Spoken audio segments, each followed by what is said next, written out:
Hello friends, வணக்கம். இந்த வீடியோவில் என்ன பார்க்க வரோம்னா, ஒரு அருமையான வெஜிடபிள் பாயா குயிக்காகவும் அருமையாக எப்படி செய்யலாம்னு பார்க்கறதுக்கு முன்னாடி நம்ம சேனலுக்கு முத வரீங்கன்னா சப்ஸ்கிரைப் பண்ணிவிட்டு பெல் பட்டனை ப்ரெஸ் பண்ணிட்டு பாருங்கள். அப்போ தான் நான் போகிற வீடியோ உங்களுக்கு நோட்டிஃபிகேஷனில் வந்துகிட்டே இருக்கும். இது வந்து பார்த்திங்கன்னா சாதம், தோசை, சப்பாத்தி இதுக்கெலாம் அருமையான ஒரு சைடிஷாக இருக்கும். குயிக்காகவும் எளிமையாக செஞ்சிடலாம். வாங்க அது எப்படி செய்யலாங்கிறது இந்த வீடியோவில் பார்த்துடலாம்.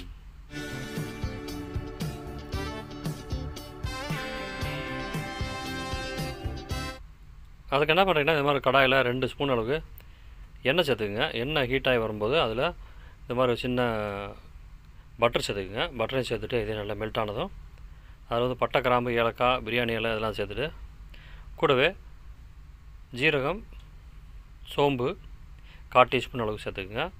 சேர்த்துட்டு இதே நல்லா லைட்டாக ஃப்ரை பண்ணிக்கலாம். அடுத்து அதில் 4-5 பச்சை மிளகா 2 கீரி சேர்த்துக்குங்க. அடுத்து அதில் இஞ்சி பூண்டு இந்த மாதிரி இடித்து சேர்த்துட்டு இதையும் பச்சை வாசனை போகிற வரைக்கும் லைட்டாக வதக்கி விட்டுருங்க. அடுத்ததில் ஒரு பெரிய வெங்காயத்தை இந்த மாதிரி பொடிச்சா கட் பண்ணி சேர்த்துட்டு இதையும் நல்லா ப்ரௌன் ஆகிற வரைக்கும் மீடியம் ஃப்ளேமில் வச்சுட்டு நல்லா வதக்குங்க. நல்லா ப்ரௌனாக வந்தால் தான் நல்ல ஒரு டேஸ்ட் கிடைக்கும். இந்த மாதிரி ப்ரௌனாக வந்ததும் அதில் வந்து ஒரு பெரிய தக்காளியை அதையும் பொடிச்சா கட் பண்ணி சேர்த்துட்டு இதே நல்லா மசிஞ்சு வர வரைக்கும் வதக்கி விட்டுக்கலாம். பாருங்கள், நல்லா மசிஞ்சு வந்துடுச்சு.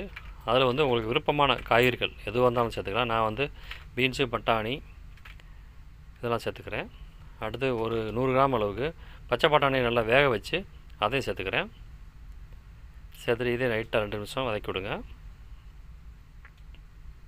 வதக்கி விட்டுட்டு மூடி போட்டு ஒரு 2 நிமிஷம் லேசாக கொதிக்க விடலாம். அடுத்து 1/4 டீஸ்பூன் மஞ்சத்தூள், உங்கள் காரத்துக்கு ஏற்ற மாதிரி மிளகாய்த்தூள் சேர்த்துக்குங்க. நான் வந்து காஷ்மீரி சில்லி சேர்த்துக்கிறேன் 1 ஸ்பூன் அளவுக்கு. அடுத்து சிறிதளவு கொரியாண்டர் பவுட்ரு, சிறிதளவு கரம் மசாலா இதெல்லாம் சேர்த்துட்டு இதே லைட்டாக பிரட்டி விட்டுக்கலாம். இந்த மாதிரி மிக்ஸ் பண்ணி விட்ருங்க. அடுத்து உங்களுக்கு தேவையான அளவுக்கு தண்ணி சேர்த்துக்க. உங்களுக்கு எந்த அளவுக்கு குவான்டிட்டி வேணுமோ அந்த அளவுக்கு தண்ணி சேர்த்துக்குங்க. நான் இந்த மாதிரி 2 கப் அளவு சேர்த்துட்டு அதுக்கு தேவையான அளவு உப்பு சேர்த்துக்கிறேன். உப்பு சேர்த்துட்டு நல்லா கட்டி இல்லாமல் எல்லா இடத்துலையும் படுற மாதிரி நல்லா மிக்ஸ் பண்ணி விட்ருங்க. மிக்ஸ் பண்ணிட்டு இதே கொஞ்சம் மூடி போட்டு ஒரு 10 நிமிஷம் நல்லா கொதிக்க விடுவோம். எண்ணெயெல்லாம் பிரிஞ்சு பாருங்கள், சூப்பராக வந்துடுச்சு.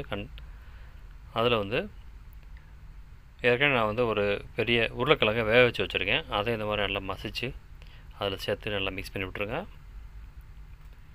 இந்த மாதிரி நல்லா மிக்ஸ் பண்ணிவிட்டு அடுத்து 4 டேபிள் ஸ்பூன் அளவுக்கு துருவின தேங்காவும் கேஷ்யூ நட்டையும் இந்த மாதிரி அரைச்சி அதையும் சேர்த்துருங்க. சேர்த்துட்டு நல்லா மிக்ஸ் பண்ணிடுங்க. அடுப்பை எப்போயுமே மீடியம் ஃப்ளேமில் வச்சுட்டு நல்லா மிக்ஸ் பண்ணி விட்ருங்க.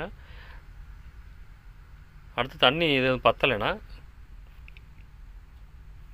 கொஞ்சம் தண்ணி கூட சேர்த்துக்கலாம். அதையும் சேர்த்துட்டு அதையும் லைட்டாக மிக்ஸ் பண்ணி விட்ருங்க. மிக்ஸ் பண்ணிவிட்டு இதை கொஞ்சம் மூடி போட்டு ஒரு 2-3 நிமிஷம் மட்டும் கொதிக்க விடுவோம். பாருங்கள், கொதித்து எண்ணெயெல்லாம் மேலே பிரிஞ்சு சூப்பராக வந்துடுச்சுங்க. அவ்வளோதாங்க, அருமையாக ரெடி ஆகிடுச்சு. திக்கான ஸ்டேஜுக்கு சூப்பராக வந்துடுச்சு. இதில் வந்து கடைசியாக ஒரு சோம்பை கொஞ்சம் நல்லா இடித்து இந்த மாதிரி சேர்த்துருங்க. நல்ல ஒரு ஃப்ளேவர் கிடைக்கும். கடைசியாக கட் பண்ண கொத்தமல்லியும் கருவேப்பிலையும் சேர்த்துட்டு மிக்ஸ் பண்ணிட்டிங்கன்னா சூப்பரான ஒரு வெஜிடபிள் பாயா, அவ்வளோ ஆரோக்கியமான ஒரு வெஜிடபிள் பாயா ரெடி ஆகிடுச்சுங்க. இதே மாதிரி எல்லோரும் பண்ணி பாருங்கள். இந்த வீடியோ பிடிச்சுன்னா நம்ம சேனல் விஜயநாராயண் யூடியூப் சேனலில் சப்ஸ்கிரைப் பண்ணிவிட்டு பெல் பட்டனையும் ப்ரெஸ் பண்ணிட்டீங்கன்னா நான் போகிற வீடியோ உங்களுக்கு நோட்டிஃபிகேஷனில் வந்துகிட்டே இருக்கும். தொடர்ந்து இந்த மாதிரியான ஃபாஸ்ட்டான வீடியோ பார்க்குறதுக்கு நம்ம சேனல் தொடர்ந்து சப்போர்ட் பண்ணுங்கள், ஆதரவு கொடுங்க.